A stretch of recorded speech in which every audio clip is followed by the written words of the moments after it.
मैं समझता हूं कि जहां तक हक हाकमियत की बात है, उसमें पाकिस्तान पीपल्स पार्टी ने तारीखी तौर पे गिलगित बल्तिस्तान के अवाम की हकूक की जिद्दोजहद में सफ़े अव्वल का किरदार अदा किया, और आगे जाके जो गिलगित बल्तिस्तान का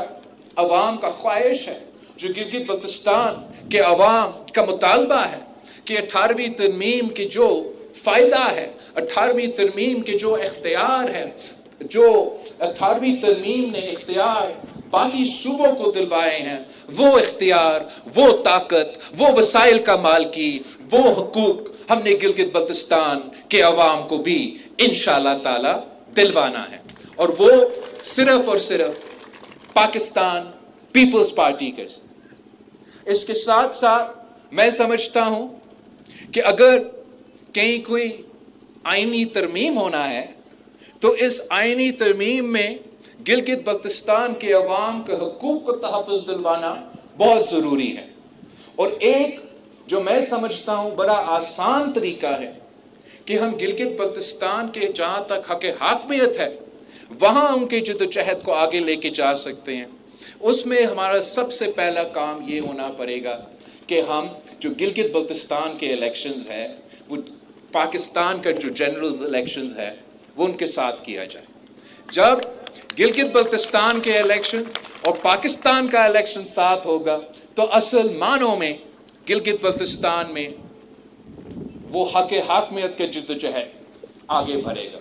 इस वक्त शायद पाकिस्तान पीपल्स पार्टी को फ़ायदा हो कि हम हुकूमत में हैं, सदर पाकिस्तान आपका ही आसिफ अली जरदारी है, मगर मैं चाहता हूँ कि हमेशा के लिए हम हक़ हाकमियत को अगर यकीनी बनाने का ख्वाहिश रखते हैं तो उसमें एक ये मुतालबा या एक एम हमारा होना चाहिए कि गिलगित बल्तिस्तान और आज़ाद कश्मीर के इलेक्शंस उसी टाइम हो जब पाकिस्तान में जनरल इलेक्शंस का सिलसिला शुरू किया जाए। इसके साथ साथ जो आपका हक़ मलकियत है, जब पाकिस्तान पीपल्स पार्टी और आप हमारे मुकाबले में जितने भी सियासी जमातें हैं, हमारा इस पे हमारा नज़र कुछ और है, उनका ख्याल कुछ और है। वो हर चीज़ को इस्लामाबाद से चलाना चाहते हैं। वो गवादर को भी इस्लामाबाद से चलाना चाहते हैं, वो कराची को भी इस्लामाबाद से चलाना चाहते हैं। आप लोग भुगतने आ रहे हैं, आपको पता है कि क्या होता है जब आपकी किस्मत के सारे फैसले, तमाम फैसले, शिगर में क्या होगा, खपलू में क्या होगा, दियामिर में क्या होगा, गिलगित में क्या होगा, स्कर्दू में क्या होगा, वो इस्लामाबाद वाले जब फैसले करते हैं आपने तो उसका नुकसान भुगता है। तो मैं समझता हूं कि जो गिलगित बल्तिस्तान के फैसले हैं वो गिलगित बल्तिस्तान के अवाम करें। मैं समझता हूं कि जो सिगर का फैसले हैं वो कोई इस्लामाबाद में बैठा हुआ बाबू नहीं, वो नाम निहाल ही जो वजीर फिर रहा है आज़ाद कश्मीर और गिलगित बल्तिस्तान। क्या फ़ायदा है आज़ाद कश्मीर और गिलगित बल्तिस्तान का कोई वजीर रखना? ख़त्म करे इस वजारत को। कहते हैं कि वसाइल नहीं है, वफाक कंगाल हो चुका है,